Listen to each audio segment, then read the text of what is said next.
Good evening, and we begin with breaking news. And the US Coast Guard says a debris field has been discovered by a remote underwater vehicle searching the Atlantic for a missing submersible. We understand that the debris includes parts of the missing vessel. Earlier, officials predicted that the oxygen supply on board the Titan ran out at 8 minutes past 12 this afternoon, UK time. 5 men, including 3 Britons, are on board the vessel.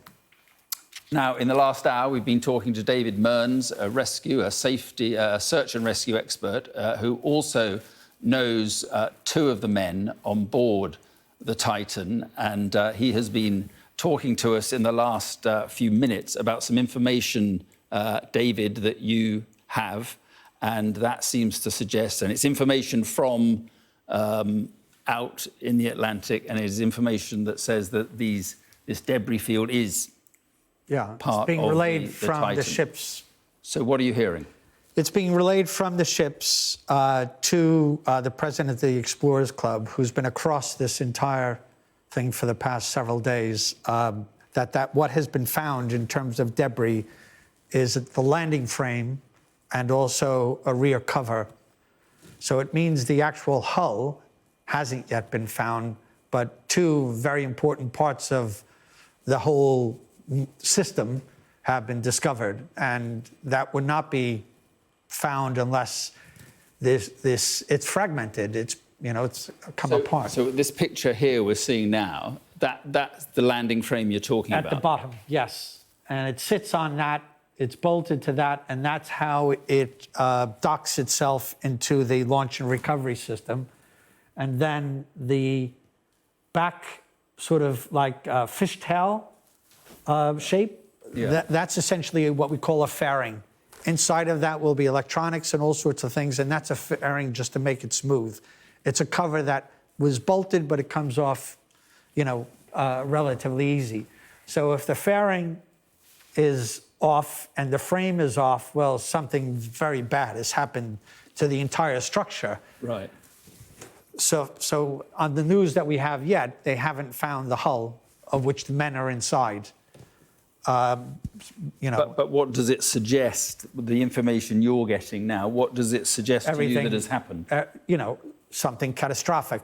These things are not, they're not connected to the rest of the frame or the structure just by, masking tape. They're bolted, there are many bolts. There'll be an important part of the structure.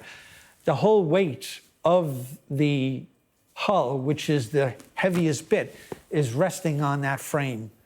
So the brackets that tie that frame to the rest of the hull, you can see those rings around it, are key structural elements of this configuration. Right. And for that frame to be separated from the hull is not good. And what was the other bit? The fairing, the thing that says Ocean Gate Titan. Right. So that's just the shape that they probably made because it looks cool and looks like a fish and looks, sort of marine-like, but it's a fairing. It's a cover that comes off. Right. Now, this is information not from the US Coast Guard. Correct. We are getting most of our information. This is information you are receiving. Just explain to me how this information is coming to you. So this is from people in touch with rescuers. That's right. Or recovery workers at the scene. Or people who are getting the information pretty much firsthand. And I've asked them, so they haven't found the hull yet. And all they come back is that's it so far.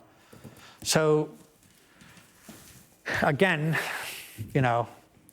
listen, we don't want to be doom merchants here and predicting the worst when it hasn't happened. But, we know the terminology that people use, and the Coast Guard wouldn't be using debris, and they wouldn't be reporting that from the scene unless this wasn't good. And from just looking at that and understanding how that structure is built together, if those 2 components are no longer connected to that hull, then something very drastically bad has happened. And the image we're also seeing is of the the vessels, the Yeah. marine traffic in the area, and presumably the search goes on for other parts of the Yes. of So the vessel.